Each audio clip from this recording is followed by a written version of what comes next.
Assalamualaikum warahmatullahi wabarakatuh. Selamat sore semuanya.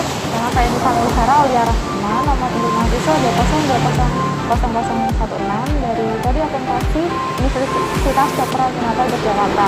Saat ini saya akan melakukan sebuah wawancara terkait pengetahuan masyarakat mengenai Pancasila. Nah, saat ini kita sudah bersama narasumber kita, yaitu baik, perkenalkan, nama saya Diah Anggraini Widiasih. Saya dari Universitas Ahmad Dahlan dengan program studi sastra Inggris. Oke, jadi kita akan langsung ke pertanyaan yang pertama, yaitu jelaskan Pancasila secara bahasa. Mbak Dia tahu arti Pancasila secara bahasa sebelumnya? Iya, tahu. Kalau Pancasila secara bahasa itu dari bahasa Sanskerta. Panca itu 5. Sila itu poin pentingnya nilai. Yang bisa diambil. Gitu. Jadi apa ya? Pancasila itu terdiri dari 5 nilai, 5 unsur. Ya, terus secara umum. Oh gitu, oke. Saya tambahin ya. Jadi Pancasila itu memang benar dari bahasa Sanskerta. Ya. Nah, dulu pernah diucapkan oleh Presiden Soekarno waktu di sidang pertama PPKI. Nah, di situ itu maknanya artinya itu panca udah bener 5. Iya. Sila artinya itu ke dasar alam atau tingkah laku yang baik, tapi nilai juga bisa termasuk mungkin ya, karena memang Pancasila itu terdiri dari 5 unsur dasar bertingkah laku yang baik. Iya. Keren banget Mbak Dia, tapi tahu ya harusnya ya. Oke, sekarang kita lanjut ke pertanyaan yang kedua nih. Menurut Mbak Dia sendiri Pancasila itu apa sih? Kalau menurut saya, Pancasila itu landasan bagi setiap warga negara untuk bertingkah laku atau berperilaku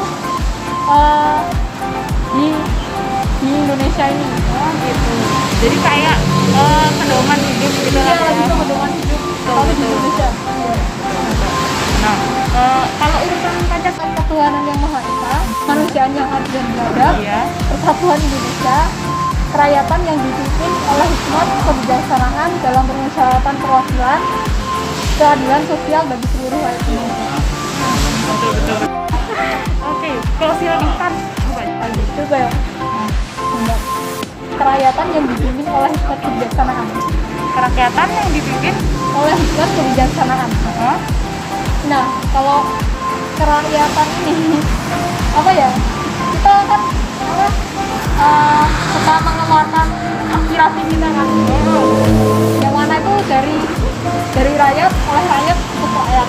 Nah, maka dari itu dari sila keempat ini apa ya? Suara kita itu diwakilkan oleh dewan perwakilan rakyat itu sendiri untuk pemerintah, biar kita biar apa ya, negara kita bisa lebih baik lagi. jadi kayak lebih ke musyawarah, terus kerjasama dan seperti salah dan transparan. Ya. Oke, kita lanjut ke pertanyaan berikutnya. Nah, apakah Mbak Dia itu udah sepakat sama Pancasila sebagai dasar negara kita? Sepakat nggak sih kalau 5 Pancasila itu udah sesuai sama negara Indonesia? Terus kalau sepakat apa alasannya? Kalau enggak juga apa alasannya? Sebenarnya antara sepakat dan tidak sepakat. Kalau sepakat itu gimana ya? Ini lebih mencerminkan Indonesia itu sendiri. Tapi kalau apa ya? Kalau untuk tidak sepakatnya tuh setiap warga atau diantara kita tuh apa ya? Masih belum memenuhi kriteria itu sendiri dari Pancasila. Sekarang kita lanjut ke pertanyaan terkait pengetahuan Mbak Dia tentang lambang Pancasila. Kita mulai ya. Yang pertama ada bulu leher. Nah, tahu nggak Mbak maknanya? Maka apa ya? Tahun karena jumlahnya ada 45, ini 2 tahun 45 ya. Oke, kita buka benar apa enggak? Ya. Benar ternyata. Benar 45 ya. Iya. Oke, selanjutnya kita ke bulu sayap.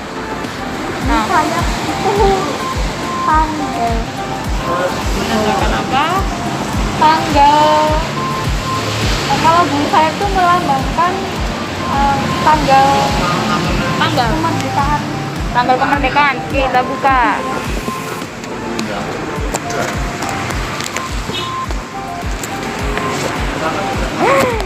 Ternyata benar. Oke, kita selanjutnya ke bulu ekor. Nah, bulu ekor, bulu kaki dulu deh, bulu kaki. Kalau bulu kaki tuh lebih apa ya? Jumlahnya ya? Jumlah dari apa? Oh, saya jawab 8, tapi di bawahnya ada lagi. Kalau ini mungkin ini bulu ekor, kalau ini bulu apa? Ini ekor Bulu kaki, bulu kaki. Oh, bulu kaki. Ini 8. 8. Oke, kita buka. Ternyata bukan 8. Jumlahnya 19. 1945. Oh, lahir berarti bulu ekor. 8. 8. Oke. Nah, baru 8 ya guys. Nah, jadi maknanya ini sendiri gimana, Mbak? Kenapa Pancasila? Karena Pancasila itu punya 17 ayat. Terus jumlahnya 45. Sedangkan yang ini 19. Nah, kalau ini digabung dengan leher ini jadi 1945 kan. Kalau 17 ini tanggal kemerdekaan Indonesia. Nah, kalau yang ekor ini itu bulan Agustus, jadi bulan kemerdekaan. Jadi abang dari apa? Burung Garuda ini menandakan mengenai waktu waktu dibunyikannya Pancasila ya. Oke, pertanyaan terakhir, Mbak. Kenapa sih kepala burung Garuda ini menghadap ke kanan? Apakah Mbak dia tahu? Menghadap ke kanan ya? Karena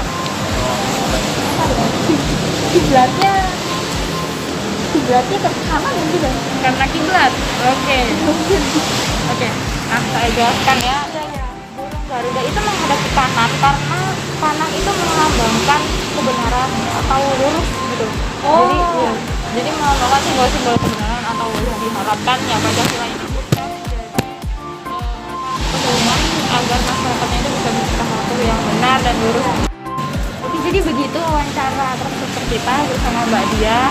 Ternyata pengetahuan Mbak Dia terkait Pancasila ini lumayan banyak ya, mungkin karena di salah satu sudah ada anggaran tentang pendidikan Pancasila. Mbak Dia, terima kasih telah pertanyaan saya tentang Pancasila dan pertahankan terus pengetahuannya tentang Pancasila. Ya, tadi kita sudah mendengar opini dari salah seorang mahasiswi program studi sastra Inggris terkait pertanyaan-pertanyaan mengenai Pancasila menurut perspektif mahasiswi sastra ya. Selanjutnya kita akan mendengarkan opini seorang ibu rumah tangga tentang pertanyaan spesifik Pancasila, yaitu apakah boleh Pancasila sendiri atau dasar negara kita diubah atau diganti. Mari kita dengarkan opininya.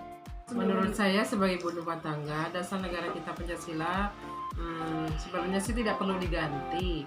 Seandainya pemerintah kita beserta menteri-menterinya itu menjalankan semua amanah rakyat oleh rakyat untuk rakyat.